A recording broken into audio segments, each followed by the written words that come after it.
can I tell that Mark Zuckerberg is a Jew? That's the question I'm getting now, and I believe I have the answer. Zuckerberg. I think that itself may be the answer. However, I am going to take you to Wikipedia again, and we're going to look into the phenomenon that is Zuckerberg, the phenomenon that is Facebook. Because you see, hi everyone, Martin Zender here, the Revelation series underway once again, another edition. People are looking for evil groups of people in small conclaves taking over the world, and they're looking for the overt evil thing. And I think by doing that we will tend to miss where the evil is happening. And so I'm looking at something as innocuous, as innocent looking and good, and there are some good things about it. That makes it even more dangerous, of things like, say, Facebook. This mega communication that we have with each other around the globe, what that might be doing to the mind, to the psyche, and how it might be preparing in subtle ways, but when added to other ways, it's the complete package, what that might be doing to preparing this final generation to accept the Antichrist, to accept the man of lawlessness, and to reject spiritual truth, to reject spiritual facts. We are creating a generation discontent. And the reason they're discontent is because they're comparing their lives to everyone else. The Apostle Paul says this is important in 1 Timothy chapter 6, with food and shelter, with these we shall be sufficed. Well, not so fast, Paul, because we're not sufficed with these things, because we're on Facebook and we're on Facebook and we're looking at everyone else out there and seeing how good everyone else has it. Look how beautiful their kids are. They just got a new job, a new house, and a new car. And Facebook, the keyword there is face. People put their best face out there. And so why is it that we go out of our way to find out what's happening with other people, secretly hoping that some people are having a crappy time? It makes us feel better. Let's face it. It makes you feel better a little bit when everybody else is miserable. What's misery loves company. But on the other hand, Facebook is also latched upon, searched on to find how happy everybody else is, because there's some perverted self-berating thing goes on in people that just wants to make them feel angry at other people for their success. Let me go to, well, first of all, I want to go back to Wikipedia quickly here on Mr. Zuckerberg. Zuckerberg was born in 1984 in White Plains, New York.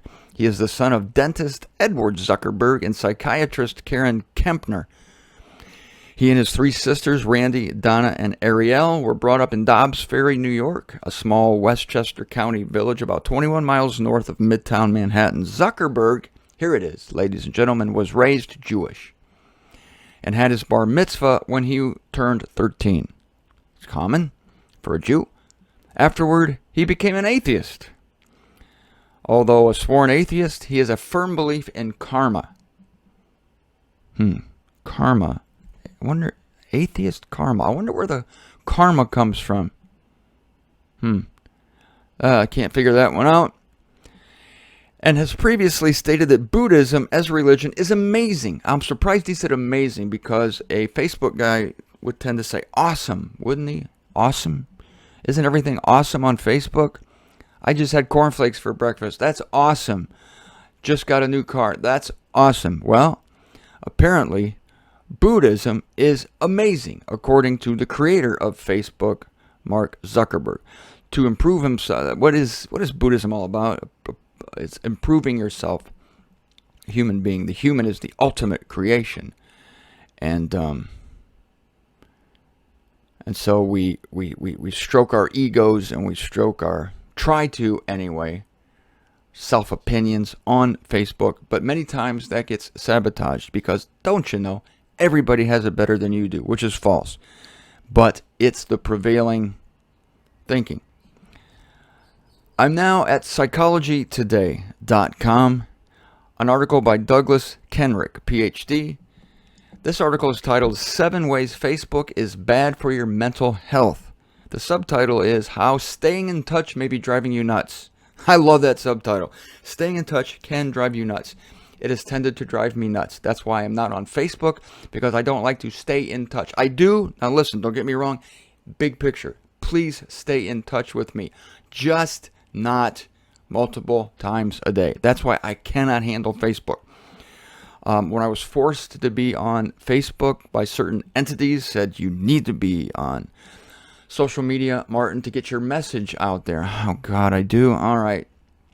And literally, beads of sweat would form on my forehead when I thought that I had to be on Facebook, because I did not want hyper connectivity. I did not want hyper staying in touch. There's a difference between staying in touch, keeping friends, and hyper connectivity. You know this, that your good friends, the friends that are true for life, these friends, you can go without talking to them. Say they live in a far corner of the world or another part of the country. You go without talking to them for days, weeks, maybe months. And then when you reconnect, it's like you never left. That's a true friend. Members of the body of Christ, same way. Some people I have not seen for years or even talked to. They come into my mind, I call them up. Oh, I was just thinking about you two. Have a nice conversation. Friendship confirmed, goodbye. And so this daily finding out what people are doing, how they're living, what they're buying, it will drive you crazy, because we're not meant to be hyper connected. It's a stress that is contributing to the whole picture of this end time, that is preparing people for the Antichrist. This is my overriding point. I'm tying this in with the book of Revelation, which seems incongruous. Martin Zender, how can you compare something so wonderful as Facebook, so wonderful as television, to the book of Revelation? This is the whole thing. It's the secret of lawlessness. Remember this. I've told you this. The secret of lawlessness is that evil is packaged in white, glowing images. It is packaged in what looks like righteousness. It is disguised as righteousness. 1 Corinthians or 2 Corinthians chapter 11 or 12, something like that. Read all of 2 Corinthians, you'll find it. And so this is the evil that I seem to be an expert, excuse me for stating that, but if it's true, it's not bragging, at discerning. And I'm criticized for it. It does so much good, Martin. I remember when I took television away from my family. For 10 years, we had no television. And I was criticized for that. Martin, you're just going to turn them into freaks. Television's good. It brings the world into your living room. And yeah, that's the problem. And people used to ask me, Martin, why don't you get a newspaper? Why don't you subscribe to a paper? Everybody gets the paper. My standard answer was, because I might find out what's going on in the world. I hate newspaper and I hate news, and I never read the newspaper and I never watch the news, because I hate the glib way that people tell you all the bad things that happen, and they keep that news face and they have that news voice. Today in Afghanistan, it just irritates me, so I don't watch it. Do you remember Hee Haw? That old show, Hee Haw? There was a skit they always did where this guy came into the doctor and he said, "Doctor, it hurts when I do this." And he does some crazy thing with his arm. And the doctor hits him on the head and says, "Well, then don't do that." I get crazy when I watch the news. Do you? I have a suggestion. What is it? What? Well, how can I cure this problem? Don't watch the news. I know it's radical, but I'm a radical guy. And so I say, if social media is making you crazy, making you anxious, if you're addicted to it, then get off of it. And we're afraid to, because we're going to lose our friends. That's what we think. We think that if we don't connect with our friends, we're going to lose our friends. They're going to think we're mean. They're going to think we're bad. So our lives end up being run by what other people think of us. And that is a global epidemic. That's what political correctness is all about. And that's what this has come to. And it's paving the way for an acceptance of Antichrist. There's two things working here. And I'll explain it to you. But the acceptance thing. Everybody cares about what everybody else thinks. We don't want to criticize the president because we'll come across as racist. You see, I am fearlessly here criticizing, not even criticizing, but explaining to you how the Jews own the media. And I'm doing that at the risk of being called an anti-Semite. I don't care what you think about me. I just put the truth out. And if people think that, I can say as many times as possible, it's not true. I'm not that way. But people are going to think what they're going to think. And it amazes me always how many people don't want to publicly say what they feel because they don't want to be criticized. And so they go with the flow. Go with the flow like never before. And like never before, the flow has become global. It's a global flow now because of this interconnectivity. I can find out what's happening in China because I have 70 Facebook friends in China. And so this global thing has never been possible before this generation. And it ties in with the one world government. But don't look for the evil men with handlebar mustaches dressed in black in the warehouse plotting the overtake of the world. They're doing it now. Didn't Khrushchev say back during the Cold War? He said, we'll take over your country through your youth. We'll do it through your youth. In other words, we'll educate. We'll do it through education. Communism doesn't have to be passed along by a war anymore. That's the thing. You don't need war. You don't need big, ugly tanks coming into a country. You just need to infect the culture with a message that comes through social media. And it's not just the conversations that are happening on Facebook or any other social media platform. It is the advertisement that goes along with it. That's why Zucknuts makes all that money, because of advertising. People advertise it because there's millions, billions of people on the stupid thing every day. And if those who put forward the platform, the creators of it, if they themselves have an ideology, say they have a global ideology, let's say they have a certain political ideology, then that will come through and it will infect, it will slowly seep into the consciousness of those using the media. And it's so true with eternal torment, isn't it? The church has not taken over the world with tanks, with guns, with atomic bombs. They haven't had to. They've done it through education. They've done it through schools with their stupid eternal horrible, evil, demonic eternal torment teaching. It's come through books. It's come through happy books, happy little books with colorful covers about someone who spent 5 minutes in hell or some other such inane stupidity. Did I contradict myself? I don't care. So all this stuff makes me nervous because I think I sense the greater evil underneath it. Again, I have a talent for that, unfortunately. I sense the greater evil beneath these things, and so I want to get as far away from them as possible. I do it at the risk of alienating people, and I don't want to do that because I truly love people. I just don't love them to death, and I don't want them to love me to death. In other words, I don't want that stranglehold of what I can only call hyperconnectivity. So I haven't even started this article yet in Psychology Today. I'm going to do that tomorrow.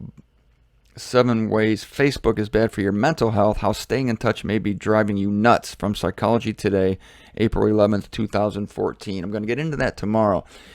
And again, I'm going to remind you the reason for this side trail. It's not really a side trail at all, because I think I'm putting my finger on the chief characteristic of this eon: staying connected. And I'm seeing an evil face behind it, even though the players might not even realize it. I'm not saying Mark Zuckerberg is an evil person. He seems like a very nice man. And I don't think he realizes he's doing this. Just like Glenn Beck doesn't realize that by calling for togetherness of religions, that the priests and the rabbis and the imams must all come together. He doesn't realize he's forwarding the one world government, the one world religion, the beast. He's helping form the beast. Has no idea he's doing that. And so I'll give the Jews the benefit of the doubt. They have no idea that by their controlling the media, that they're controlling the minds of people, especially the youth, and the youth is going to be brainwashed, and the youth is going to accept the Antichrist, because the Antichrist will be presented by social media, by every media outlet, whether it's news or movies or television, as the answer to all your problems. And by the way, you're going to realize you have problems because social networking makes you jealous and envious because you see how the other half lives, and you become discontent with your own life. Constantly, people become discontent. In politics, this is called class envy. They make you angry at the rich. How dare those rich people have all that money? I should be getting money. They're evil because they have money. and I don't. And so an entity then can come in, a political movement, namely called liberalism. They can say, well, of course, you deserve to have something, so we're going to punish the rich in order to give to the poor. And that's class envy, and it's fanned. It doesn't exist if you're on your own and you're content with your life. Man, well, what do I have to worry about? I have a nice family, I have a house, I'm fine. Then somebody tells you, you're fine? No, look at that person. He's rich, he's wealthy. Why does that person have a lot and you have a little? Have you ever thought of that? And you go, no, I really haven't. And so class envy, that's what it is. It's stirred up in you. And then you have thoughts that you never had before. And you have your discontent like you never were before. Oh, I need to tell you about the guy who filled in for the Beatles back in the 64 when Ringo had tonsillitis. That has to do with the... It really has to do with everything here. Not a rabbit trail at all. I can't think of the guy's name right now, but I will as soon as I turn off the microphone, and I will tell you about that tomorrow.